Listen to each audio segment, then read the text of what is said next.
ಬಸಾಪುರ ವ್ಯಾಪ್ತಿಯಲ್ಲಿ ಸ್ಥಳೀಯರನ್ನ ವಿಸ್ಮಯಗೊಳಿಸುವಂತಹ ಘಟನೆಯೊಂದು ಜರುಗಿದೆ.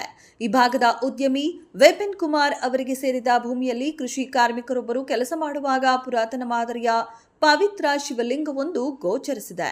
ಇದನ್ನ ರಾಜ್ಯದ ನೂತನ ಸಿಎಂ ಡಿಕೆ ಶಿವಕುಮಾರ್ ಅವರಿಗೆ ನೀಡಲು ಉದ್ಯಮಿ ಬಯಸಿದ್ದಾರೆ. ವಿಶೇಷವೇನೆಂದರೆ ಈ ದೈವಿಕ ಲಿಂಗ ಪತ್ತೆಯಾಗುವ ಮುನ್ನವೇ ಉದ್ಯಮಿಗೆ ವಿಶಿಷ್ಟವಾದ ಸ್ವಪ್ನವೊಂದು ಬಿದ್ದಿತ್ತು ಎನ್ನಲಾಗಿದೆ.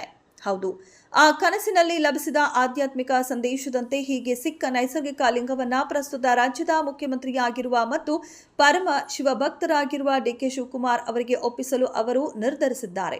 ಪ್ರಸ್ತುತ ಆ ಪವಿತ್ರ ಕಲ್ಲಿನ ಸುತ್ತಮುತ್ತ ನಾಗರಹಾವೊಂದು ಕಾಣಿಸಿಕೊಳ್ಳುತ್ತಿರುವುದು ಜನರ ಧಾರ್ಮಿಕ ನಂಬಿಕೆಯನ್ನ ಮತ್ತಷ್ಟು ಹೆಚ್ಚಿಸಿದೆ. ಈ ದೈವಿಕ ಉಡುಗೊರೆಯನ್ನ ಮುಖ್ಯಮಂತ್ರಿ ಅವರಿಗೆ ಹಸ್ತಾಂತರಿಸುವ ನಿರ್ಧಾರದ ಹಿಂದೆ ಕೇವಲ ಭಕ್ತಿಯಷ್ಟೇ ಅಲ್ಲದೆ ಇಡೀ ಕೊಪ್ಪಳ ಜಿಲ್ಲೆಯ ಜನಸಾಮಾನ್ಯರ ಮತ್ತು ರೈತಾಪಿ ವರ್ಗದ ದೊಡ್ಡದೊಂದು ಸಾಮಾಜಿಕ ಹಿತಾಸಕ್ತಿಯೂ ಅಡಗಿದೆ.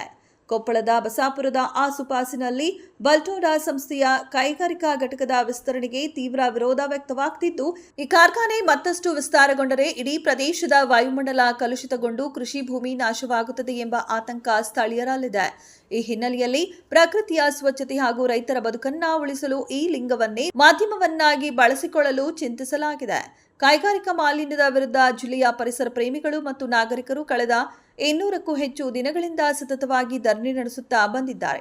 ಈ ಸುದೀರ್ಘ ಹೋರಾಟಕ್ಕೆ ಮತ್ತಷ್ಟು ಬಲ ತುಂಬಲು ಮತ್ತು ಸರ್ಕಾರದ ಗಮನ ಸೆಳೆಯಲು ಉದ್ಯಮಿ ಹಾಗೂ ಸಾರ್ವಜನಿಕರು ಈ ಅಪರೂಪದ ಶಿವಲಿಂಗದ ಮೂಲಕ ಮುಖ್ಯಮಂತ್ರಿ ಅವರಿಗೆ ಪರಿಸರ ರಕ್ಷಣೆಯ ಜವಾಬ್ದಾರಿಯನ್ನ ನೆನಪಿಸಲು ಮುಂದಾಗಿದ್ದಾರೆ.